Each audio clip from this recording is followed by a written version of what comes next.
Welcome, everyone. Welcome to Apocrypha. It's good to see everybody. Thank you to my lovely wife for confusing the shit out of everybody about a spelling mistake that has been present for over a year. That is too funny.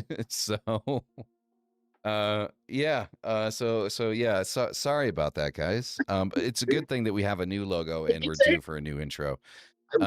So I just haven't gotten around to it yet.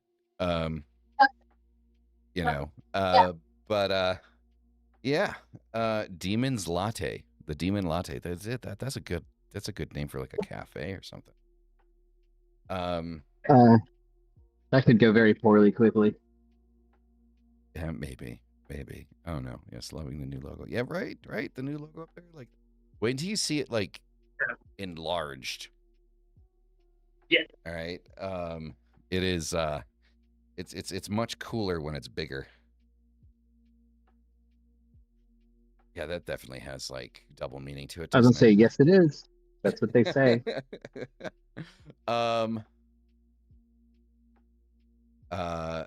By the way, Dyrus says, tell those Floridians to shut the hell up.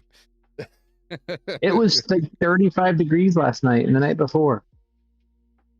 But it's like 60 now and everybody's cold. Yeah, 60 degrees, like I'm cold in 60 degree. I feel good in like 55 and higher is good if there's no wind. Okay, fair enough. So good to see everybody. Welcome everyone. Welcome. After a while, better couldn't resist. Sorry, that's all good. It's all good. We're already there. Halcyon, or we're already there. Way ahead of you. I always like hitting Mystic with the double meanings. Right? Yeah. Play it. I can keep doing it. Because he very quickly catches on to them, which makes it entertaining. Jealous. Guess what? So, all right. So let me just start by saying, Rook's headset, which is the headset that Mystic is using right now, is not as good as yours.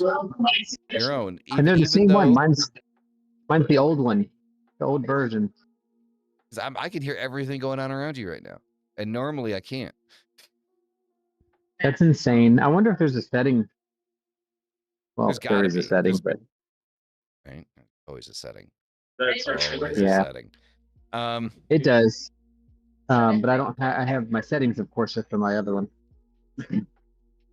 So, anyway, before we get started, so today's topic of what we're going to be looking at is the cost of authenticity in the age of optics. And we're going to get into what that means in a little bit. Just a little self-promo. Tomorrow, 11 a.m. Central Standard Time. Why? What the hell is that? Do you guys see that? Like across my face? Can you guys see that? Can you see like a little box me and then like another like can you see that on the stream, guys? I do not. Because I see no? What the fuck am I looking at? Hallucinations are the first step. Can you see that? Okay, my son can see it, so I'm not crazy. There's like right in front of my face, there's a little box version of me and a little mini version of you. And I'm like, where the fuck is that coming from? Yeah. I didn't have what? There's a red hold on a second. It's one of the guys. Because this is going to irritate me because it's not physically on my computer. Because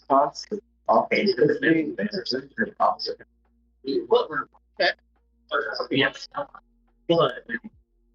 Oh, you gotta be fucking kidding me! Really? Is that what that is? It's a good topic tonight.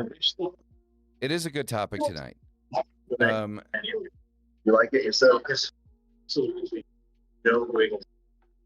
And that is Okay, annoying. Maeve just sent me an image. See what Maeve sent me. No, so I guess it looks fine for you guys, but all right, here I'm gonna screen I cap don't see this anything and on I'm gonna send Discord it to either. Maeve. Like so you guys can see what I'm seeing. 'Cause I can't even click it. It's not even like it's clickable or anything.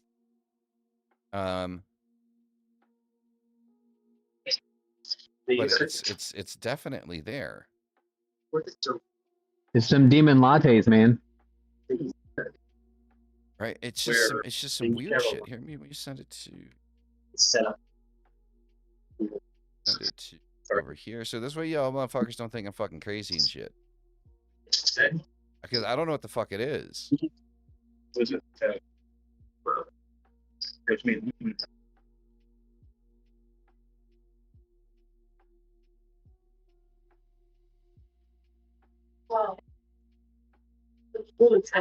demon latte? A demon latte sounds good. This is going to irritate the fuck out of me because it's covering up my face.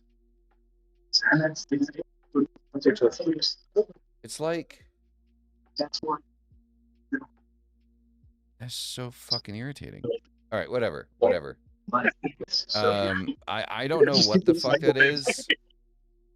Like, it looks like that little thing that, like, when you minimize Discord, like, it pops up. But, like, I can't click it. Like, and I can't move it. Like, so I don't know. I'm just gonna have to deal with it. God, that's fucking irritating. So, yeah. Anyway, now I'm done with the bullshit. Sorry about that, guys. So, self-promo. Tomorrow, 11 a.m. Central Standard Time, J.S. Garrett is going to be on. Definitely going to be an interesting conversation. So, Animal Sacrifice Part 2 with J.S. Garrett. We see how that conversation goes. Hopefully well. So we'll see what happens there. Like I sent it to Mystic. Mystic is like, that's creepy as fuck. Like, it's like, why is there like this random like little video thing like there? Why is it there? And I don't know if it's because it thinks it's minimized. Like, let me see here. Sorry guys, I know that the video's gone for right now. Bear with me. No, I don't know what the fuck it is. Like, I can't touch it. I can't touch it. Too bad. So, anywho, that being said, Mystic, how about you do the weekly read for us, please and thank you. So hopefully everybody can hear me okay. These headphones are definitely different.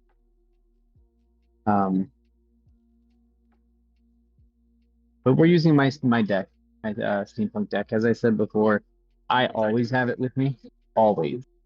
So I did not bring a deck with me, even though I've got three actually really awesome new decks I want to use. One is a Tarot Oracle, meaning it has the same amount of cards and ideas as a tarot deck, but it's an oracle because it doesn't follow the traditional nomenclature, which I really want to share. But I don't have it tonight. What I have tonight is Steampunk Chewed by My Dog version. And so the first thing that we have tonight is the Empress.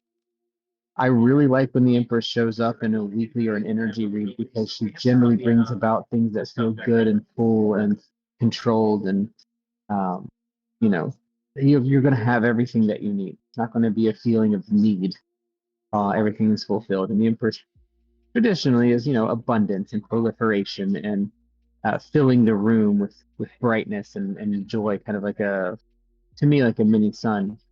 But in this case, it's really focused on the energy that we have with us, where we're going to feel like we have what we need. And the other cards are actually in very much support of this. The Empress is, a lot of people will say this is fire creation energy, but she's really all four in the major arcana. So she's a lot like the Queen of Wands, but she's more than that. She has this balance about her that brings in things that can help us do what we need to do. So this week is so far shaping up to be this next week of energy of things that we will have what we need. They're all. Our Knight of Wands is our second card. Knight of Wands, so we're in a little bit of a extra fire here. And the Knight of Wands is this kind of go do it. Like this is the Nike Just Do It card, right? There's this project and it has to go full steam forward. If you hesitate right now while you're doing whatever it is you're doing, then that thing's not. So don't hesitate. This is an action card. It is a full steam forward. I know when I talked before about knights in the courts, really the knights are the ones that have kind of gained their first set of knowledge and they're ready to put some of it into practice. So you think of it that way, it's a do card. I have to go do the thing. And it can mean that there's like this really big creative adventure or energy that's out there that you might want to engage in. If it's something you haven't done, but you have, maybe a new project or something you're a little nervous or anxious about, the Knight of Wands is like, fall to the wall, do it. Like go full forward. And then our third card, which really supports the Empress, the Six of Pentacles. And what you see here, it's hard, it's very dim, but at the bottom you see two kids with their hands out, and you see somebody who's a little older with the scales, and she's pulling things out. And basically, this card talks about receiving the things that you need, right? You're not going to get 10 pounds of turkey legs if you only need one. Things will be distributed in the right amount.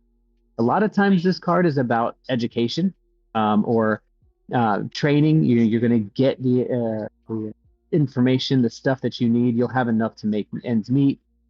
People are asking questions about, I'm really low on money. My check's not going to do. Can't pay rent. Or I'm behind on my bills. This card is one that says, the things you're going to pull through this week. You'll be able to have what you need to make those things work. So all in all, this energy is really one of doing things and moving forward with the projects that we have and not being afraid to do them and just stepping out full force and really just making it happen and doing it. And if you hesitate, you really have a high chance of causing some issues for yourself where you might do what it is you're trying to do. So no hesitations. Awesome read. And again, Make it work. Very relevant.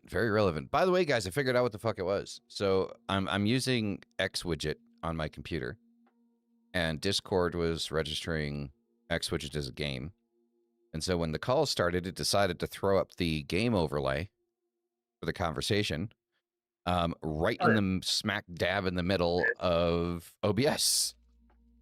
So I just turned all of that off, and yeah. Now it's back to normal. Sorry. It's the little wins. Those are the important ones.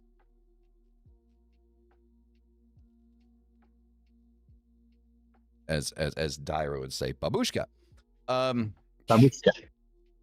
Smushkas. Yes.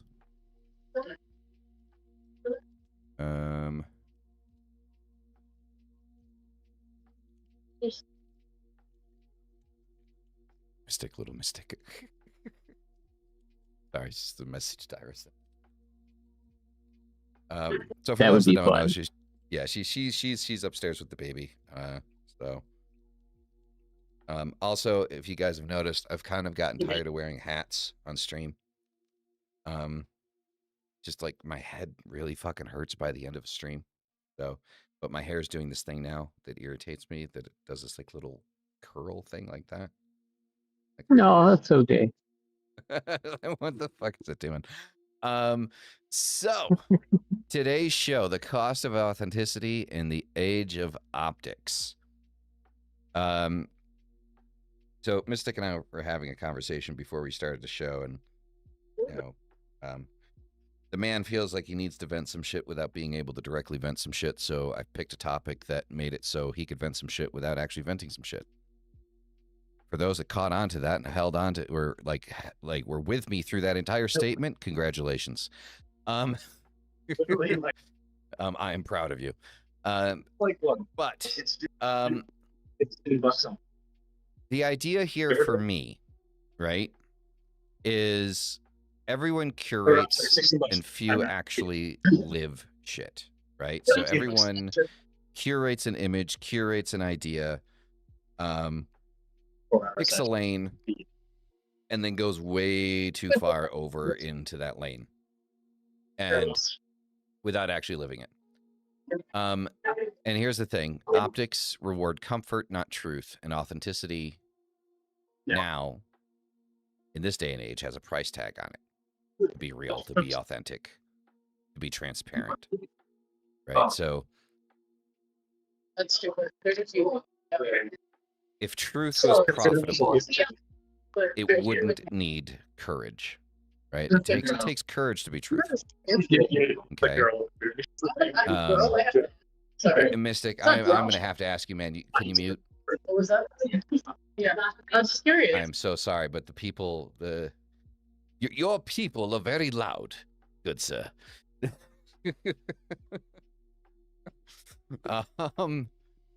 So to start this out, to start the conversation here, so what authenticity even means now, right? What does it mean, right? So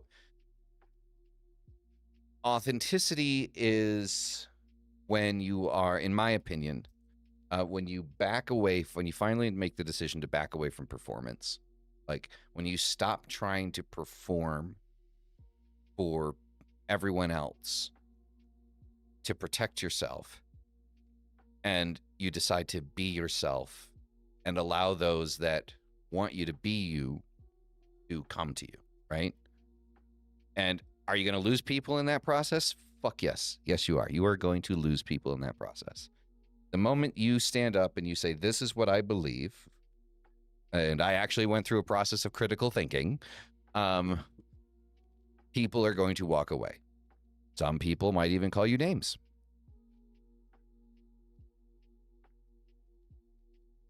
That. Okay.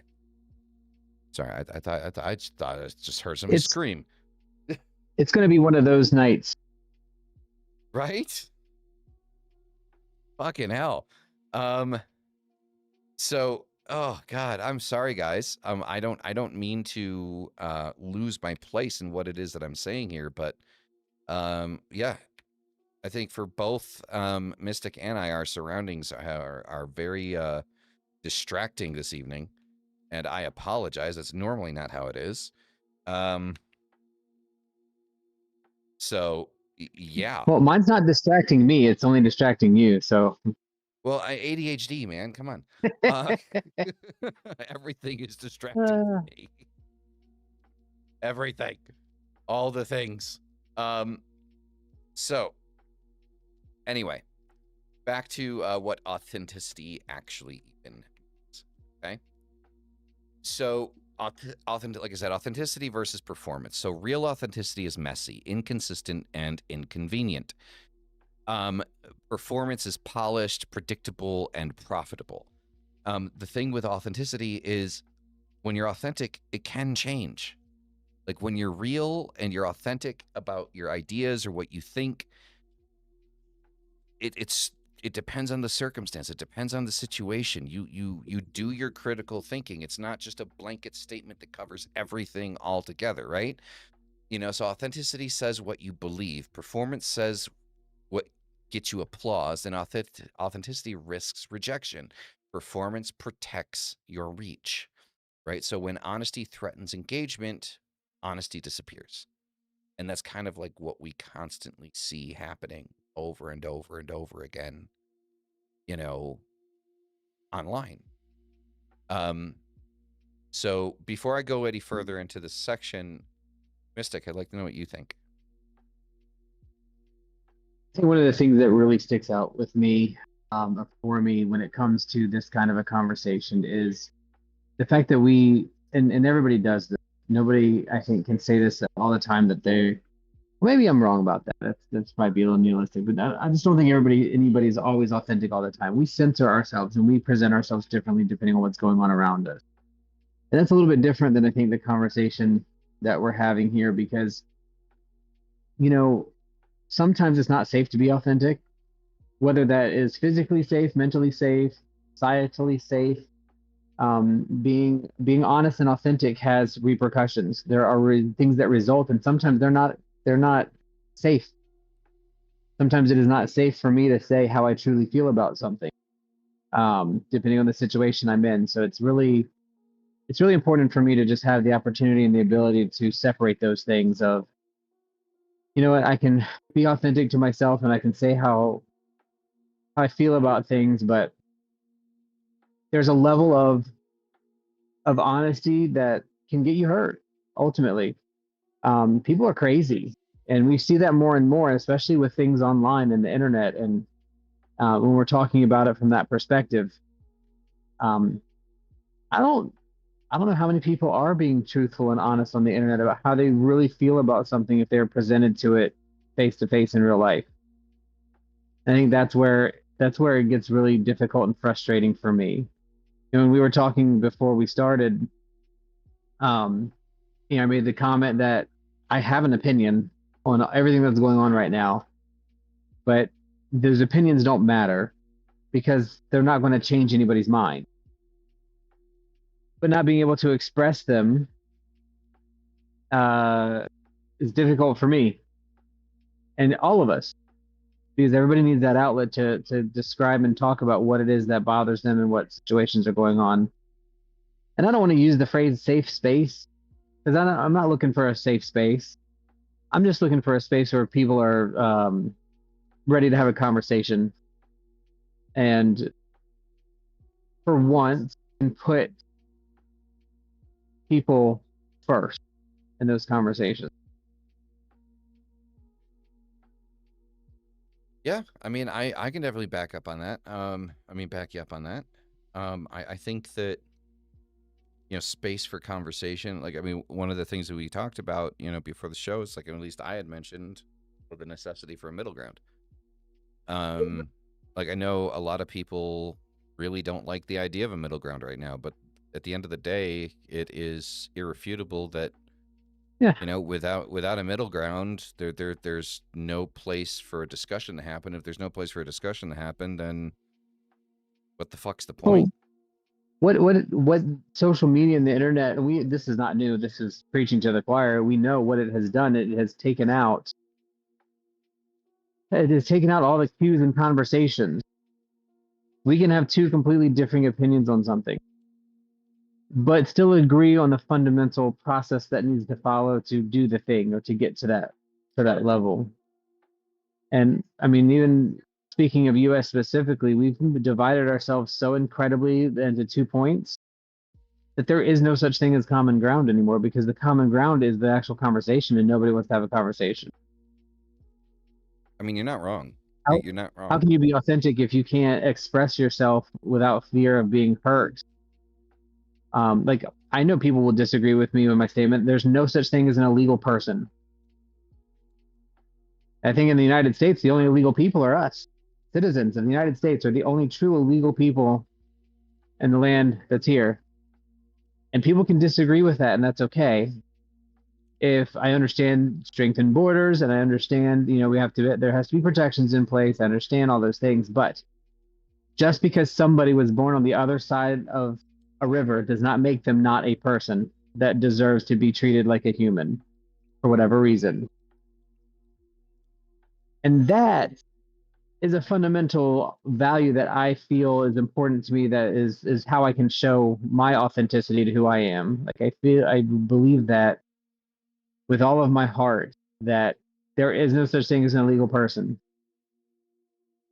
And just because somebody is in here in the United States illegally, I get it. It's illegal, but doesn't make it morally correct. It doesn't make it right to treat people differently. They still should deserve due process. Should people get deported? Sure. You get that. But there's a way to do stuff. And it all comes down to, without going all too far into it, as I already am going further than I wanted to.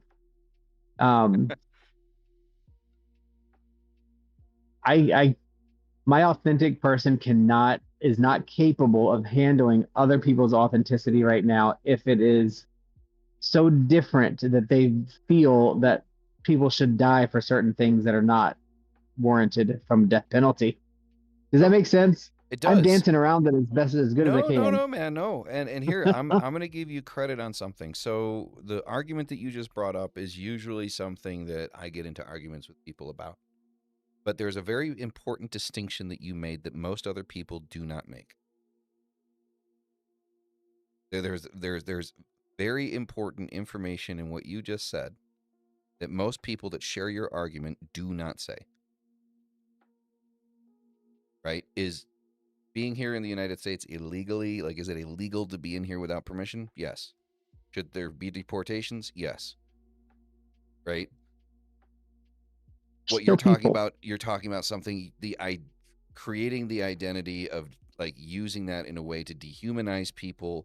Exactly. So that is a I hate distinction that illegal most alien. people on your side or on that side of the argument that share that side of you don't say. They don't, and that's an extremely important distinction. Yep. But I can tell you a lot of people feel that. But the reason it doesn't come out is because people are afraid to be authentic, because they're afraid if they say that, that's going to cause a problem, or that's not, being a staunch supporter of whatever the case may be, or whatever the situation is. But, we've lost a lot of things in the last couple of I would say the last decade in the United States. We've lost a sense of identity, a sense of national, and I patriotism.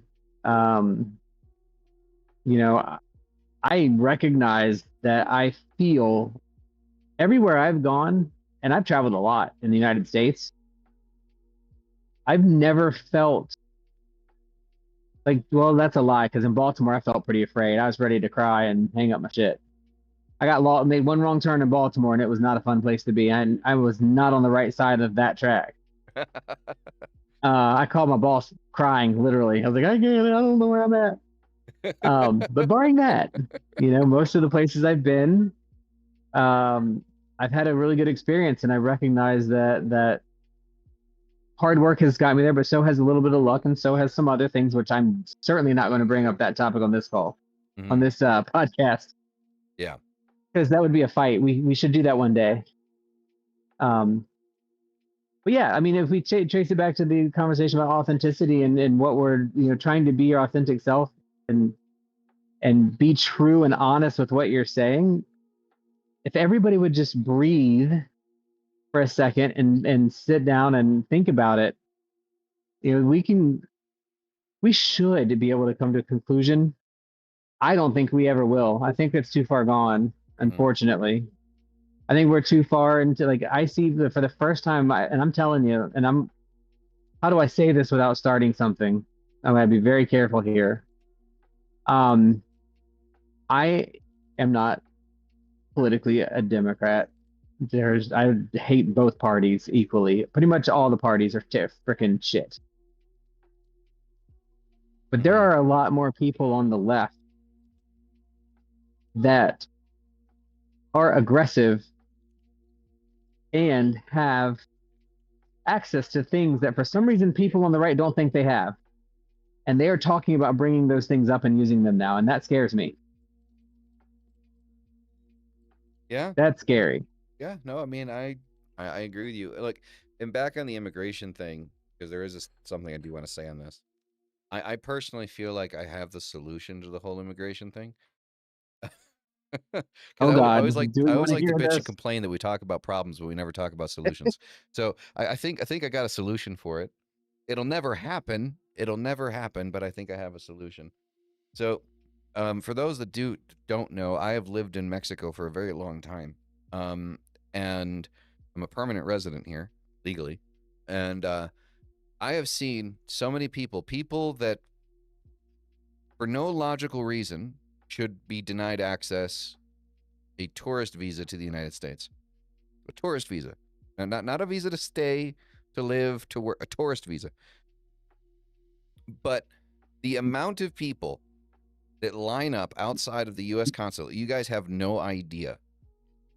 Like, all week, as long as it's not like a U.S. holiday or something like that, like even on Mexican holidays, the line going around the U.S. consulate in my city stretches 4 blocks every fucking morning without fail. And most people are repeat applicants because they were denied access. They were denied their visa like the first time around. And a few of the people that I know, there's a few people that I know that they're, in my mind, as well as I know them, that there is no logical reason. Like, they have money, they have a business, you know, they're not affiliated with anything that is, to my knowledge, that would, you know, raise a red flag, and they still get denied. Like, they pay the money, like, and the thing is applying for a visa isn't free. It's roughly about $300 to $400 the process, which in Mexican pesos is a shit ton of money, okay, to apply for a visa and then get denied. So, like, in my personal opinion, like, do I agree with immigration policy? Do I think that there should be borders? Do I think that people that come in without permission need to be deported? Yep, I do. Do I think that the U.S. needs to fucking loosen the belt a little bit? Yeah. I don't even know that since we're on the topic, I don't even know if it's loosening the belt. It's just have a plan. We're in a country. I get it. There's borders. I get it. People are afraid to have their stuff taken, but it is not. And I know every group has bad actors. Mm-hmm. I know the majority of people coming across from whatever country are not harmful. The country is literally built on immigration. To me, this is a whole nother. No, not going there. Never mind. Scratch that. Okay. But you know, I would expect if I fly into UK that UK is going to know I'm there. They're going to know when I don't show up somewhere, and I don't know if they're going to do anything about it. I don't know how that works, but I would assume a country would have a process for that. Mm-hmm. And if I find somebody that's behind on something or they're not doing what they're supposed to do, we would make it so non-adversarial that they wouldn't be terrified to come fix the thing that they need to fix. I agree. Like all the people now that are Yep. running around are they don't even want to go do their normal check-in or thing that they're supposed to do because they're so afraid that they'll get swiped up even though they're doing everything right. Mm-hmm. You know what I mean? That, like, I just have a process and make it so that people want to come to the US. I get that. Despite all of its shit and crap. It is a beautiful country. It's huge. There's lots that you can do anything anywhere. You can find a way. Mm-hmm. And I'll be the first to say it, as much as I get pissed off. I don't want to leave my country. I like it here. Yeah, no, I hear you.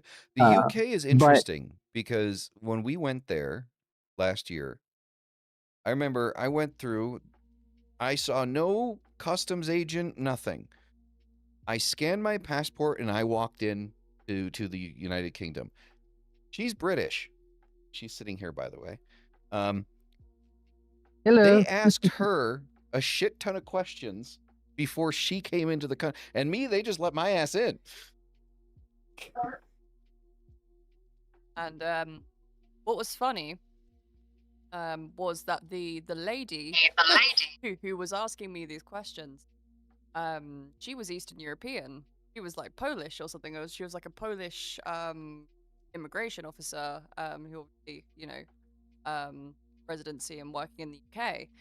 And she was like, who have you come back with? Where have you been? How long were you there for? And I was like, she was like, what do you plan to be doing while you're here? I was like, I live here.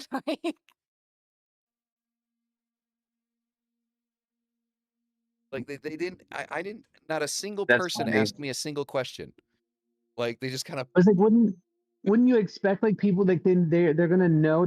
Sure, ask questions, but just have a fucking process. I can guarantee you, there's gonna be bad actors. People are gonna fake this. They're always gonna do that. I mean, most of the people in prisons in America are Americans, right? We do stupid shit too. Like, it's yeah, a of thing. course. It's people do stupid shit. But if it wasn't adversarial, if it was, it kind of just goes like everything else. Like at work, people, my staff, I mean, I'll toot my own horn. I have laid somebody off when there are some circumstances around this person's life, and I was forced to lay her off. And when you lay somebody off and they tell you and look you in the eye, says, I'm so sorry that this went this way, but you're the best boss I've ever had. You've always listened to me. You've always done everything you can for me. I'm going to hire her back one day. Like she'll come back. Like, you know, I do that because I treat people appropriately and I make them not feel afraid to come tell me when something's fucked up. Why is it not the same way with our government or anything? You don't have to. People are allowed to fuck up. Like, I don't understand that. It just drives me nuts. The whole thing is just I agree with you. Now the thing is like, I mean, obviously have a we're on process. a That's all. Just have a process. well, I think we're on a slightly different topic, but I think it's worth talking about. And I agree with what you're saying. And I think with when government gets as big as it is, Which is too big, by the way. it is. People are no longer people. It can't afford to look at individual circumstances. Like when you go through what you're talking about, like any type of due process, the human element's removed from it. Like the due process, like the due process is there. The problem is the human element's gone. And so the thing is, it's not humane. It's not humane due process. It's just like run the numbers, crunch the numbers, Well, get it done. You know, it's the same as that. It's the same as that other situation we talked about that's in the news that everybody's talking about. That oh God, this is. I probably will get killed in my sleep over this, but I have some, you know, not pity, sympathy for both sides. And that's because we can't figure it out unless we see everybody as a human being first. We're never going to get to a place where things are going to work if we can't see the human first. Whether it's Mexican on the other side of the border, whether it's the wolf child that grew up in the, you know, with the wolves, right? Like we're never going to be able to do what we need to do until we can see that person as a human being first. And I think the first step in this, the first step in kind of reintegrating like humanity into any, you know, political or legal process, you know, starts at the populace level. And the problem is I'm going full tinfoil hat here, people, but the powers that be, the government, so to speak, have done a very good job at forcing every single one of us to dehumanize the other. Because when your identity is attached to your beliefs, it's no longer a discussion, it's an attack. You feel attacked because someone is attacking your identity, who you are, who you identify as. And we need to separate our beliefs from our identity of who we are and have those two things separate. So when somebody does come to us with a disagreement, it is just that. It's a disagreement. It's a conversation that can happen. But it's never going to happen if it's a personal attack. Yeah. And unfortunately, it's not likely to happen because we do have current, and it's not just one side, but current leadership is very good at reducing people down to their what I'm going to call fake identity. That person was labeled a domestic terrorist before anybody even looked at all the video. You know what I mean? Like, come on, we gotta do better than that. A protester is not the enemy. The United States public is not the enemy. Democrats and Republicans are not the enemies of each other. The only reason they are pitted against each other is because that's what makes more money for the. I'm going tinfoil hat myself here. But you're not wrong, man. You're not wrong. But unfortunately, most people don't want to see it that way. No.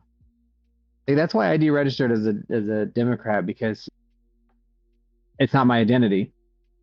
I believe a lot of things on every side, but none of them are perfect. And if they're not perfect, which they're not supposed to be, then it's not for me. Yeah, but it's very frustrating.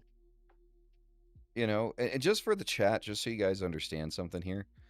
I've said this a million times, and for some reason, it keeps surprising people every time I say it. I've said that. I don't know how many times I've said this live, but it continues to surprise people, almost like they're not paying attention. So for those that don't know, Okay. 1, Mystic is my best friend.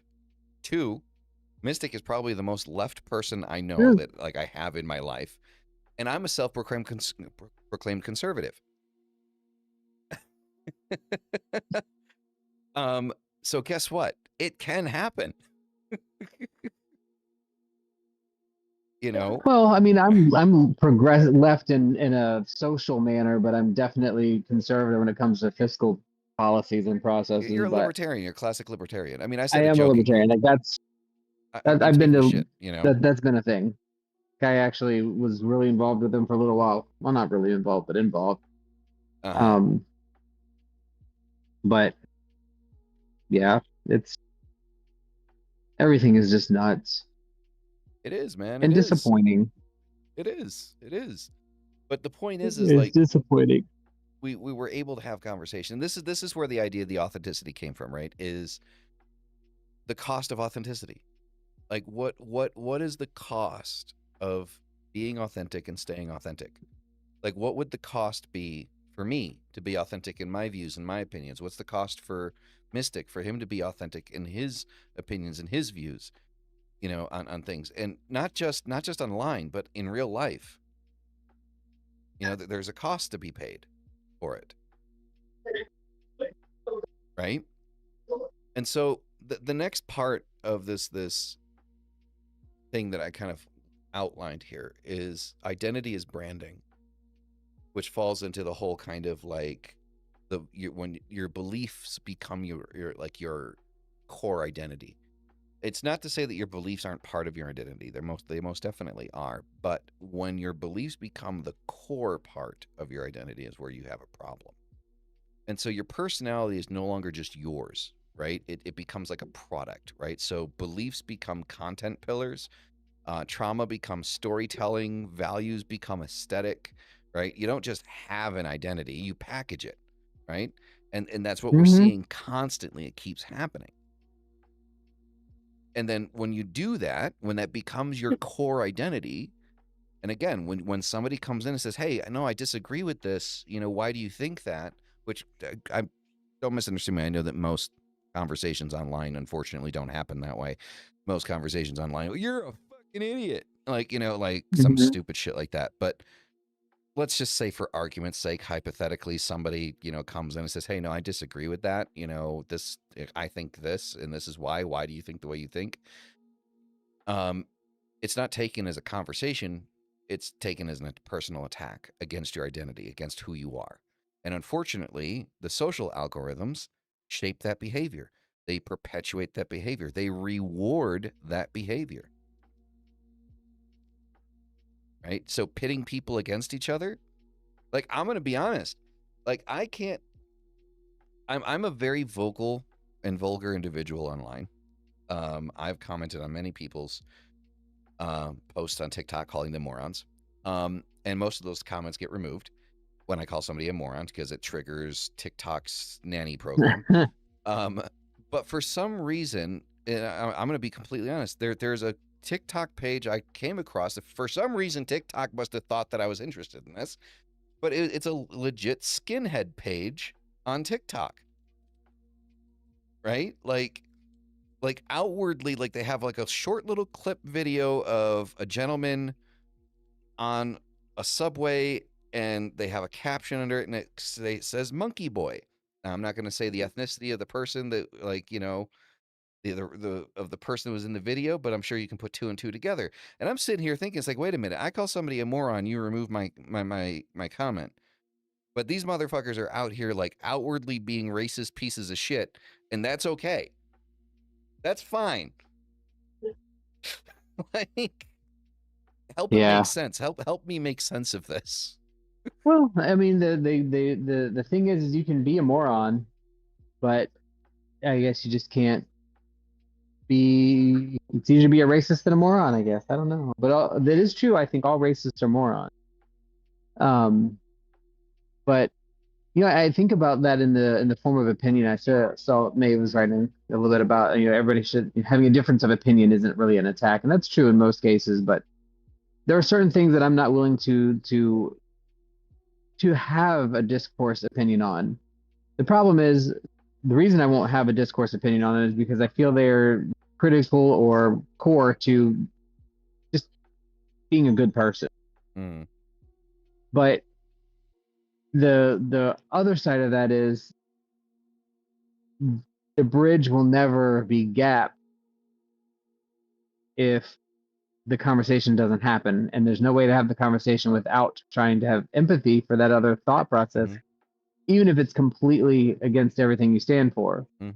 Like my comment, no human being to me is illegal, and I don't mean that they don't do illegal things.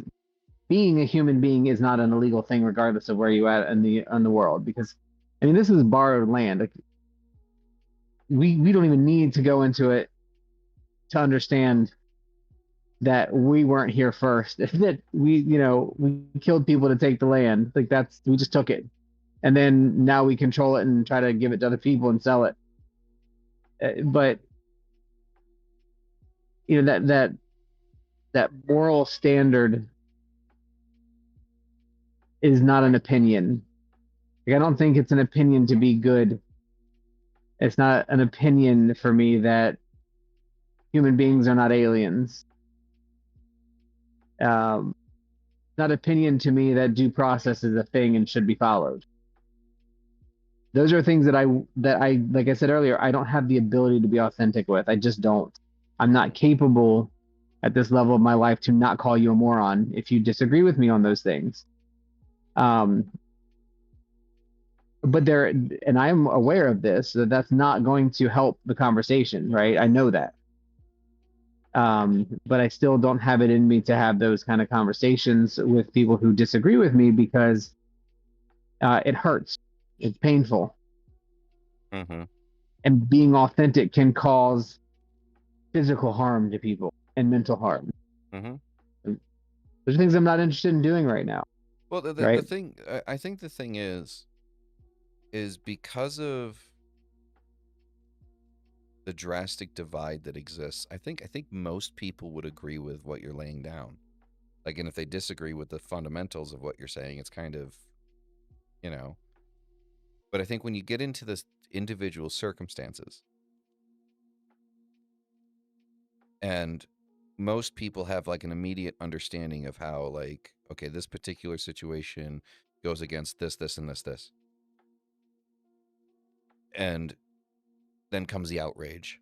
Then comes the posts and the name calling and stuff like that. But nobody, I feel that there's probably a lot of people out there that feel the same way that you do, but when they look at a specific situation, they might not see the specific details that you're looking at or other people are looking at and aligning it with that. And they don't have that understanding. But because they come into it with one side of things, looking at it from one perspective and not seeing it from the other perspective, and then that conversation they never have the opportunity to see it from the other perspective, because nobody's explaining anything. It's just, oh, you're a fucking idiot because you think this. It's like, and it's all about the gotcha moments. You know what I mean? It's like everybody wants to be superior. Everybody wants to come into the argument and have the right of way. Everyone wants to be, like, honestly, it's self-righteousness. Like when someone goes into an argument with no intention of, having a conversation and explaining something and hope and trying for understanding. Not saying that understanding is inevitably like a possibility. Most times it's not. But at least with the attempt of understanding, at least you, like me as a person, I can walk away from an argument and be like, dude, I tried. Like, you don't want to listen, that's fine. But like, I tried to sit down. I heard your side of it. You don't want to listen to my side of it. Then that's fine. But at least I tried. And then that's the end of the interaction. But most people don't look at it that way. They don't go that way. They go on, they want to jump on that horse and they want to go in full armor, sword, shield waving, and it's like, well, hold on a second.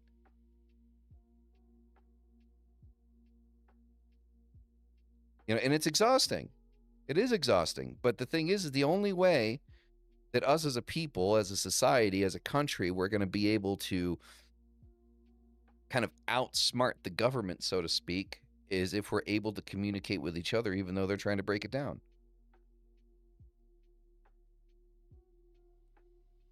But the way things are going, we're doing exactly what they want to happen. That's the point. By creating the division and setting it up the way that it is, nobody's seeing what's actually happening on the other side, and where everybody's losing because of Mm-hmm. everybody's losing. We're too It's caught up in very the bullshit. sad. Oh, Yeah, no, dude, I'm right there with you, man. I'm right there with you. I mean, and the thing is like, fundamentally speaking, I don't think that you and I have a difference of opinion on fundamental. I think no. I think we have a different opinion on nuances in certain situations, but those are situations that can be discussed. But fundamentally, we're on the same page.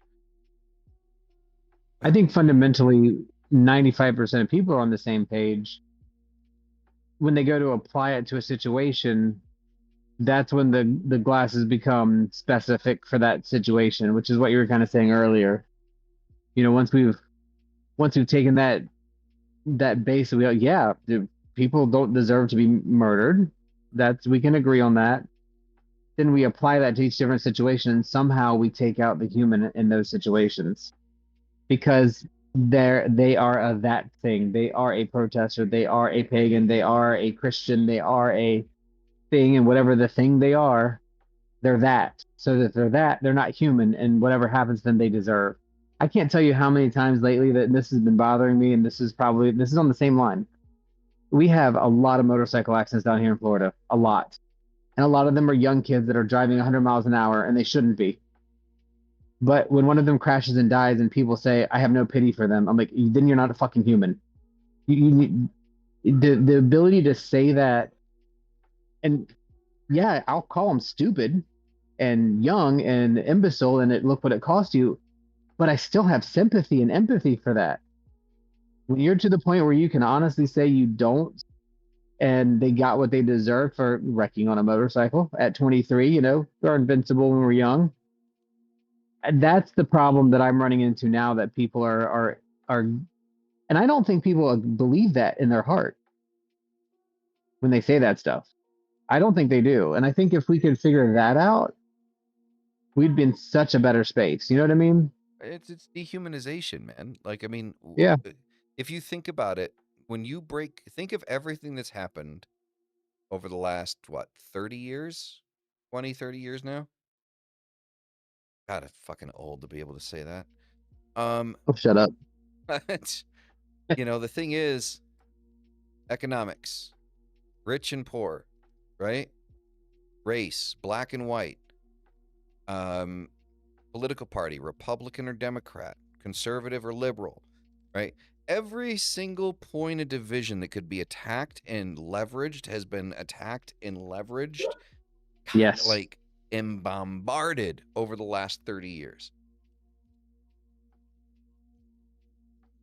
And the only thing that succeeds to do is the poor dehumanize the rich dehumanize the poor, blacks dehumanize whites, whites dehumanize blacks, the left dehumanizes the right, and the right dehumanizes the left. And then what you have isn't a unified country, but a bunch of people that are dehumanizing other groups because they're not a part of it, because they have the base to think that this person is out of touch, or these people are out of touch, right? And don't deserve to be treated like humans. And so you have an entire society of people. You have 700 million people, to which probably about 80% of that falls into that division in one way or another.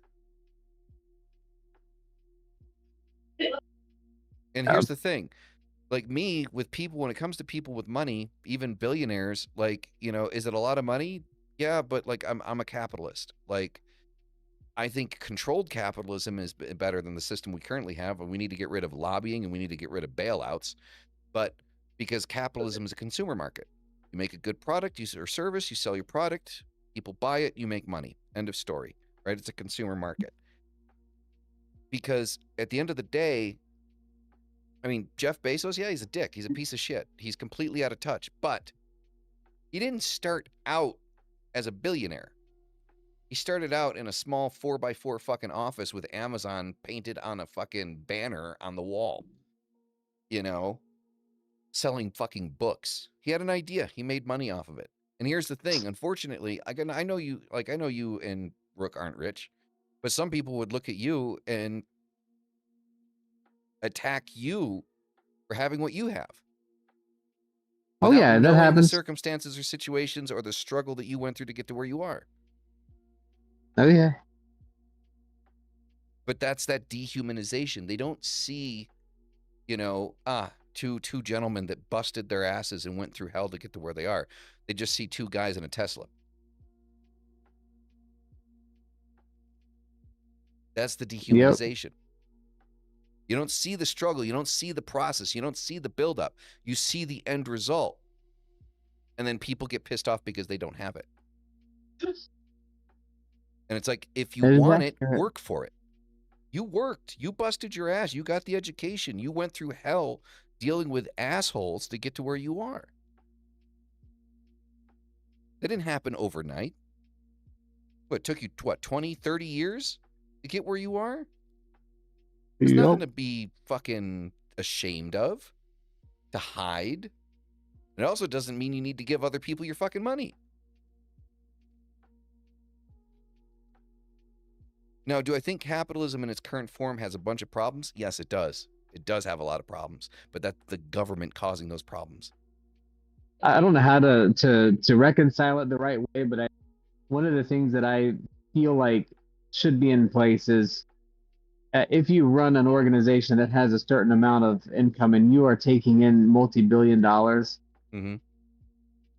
there should be some kind of controls on how that is deviated or differentiate. No, what's the word? That's not, neither of those words are correct.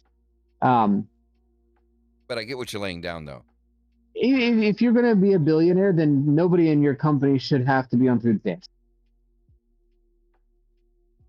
You can still be a billionaire. Just be a 1 billionaire instead of a 5 billionaire and have some kind of controls in there. Like you can't be more than 1,000 times your lowest salary. There's, you know, the people are the ones that make it work. Yeah, he had the idea, but guess what? If all those people quit, his idea falls apart. He won't make shit. So there should be some investment back.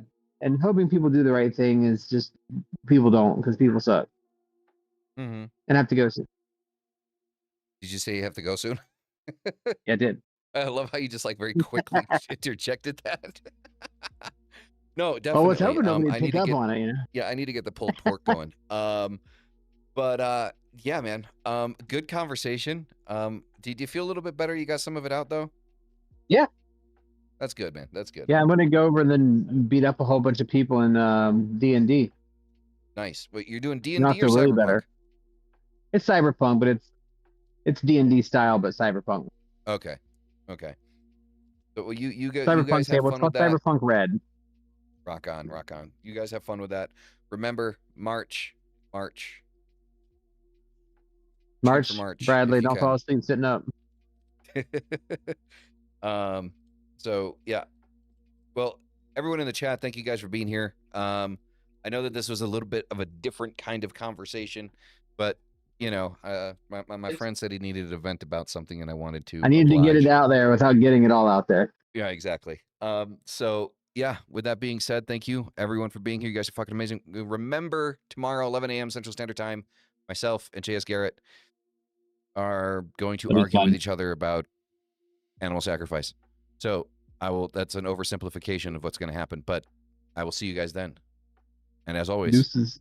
hail thy fucking self. See you in the next one. Peace the fuck out. I'm here for it.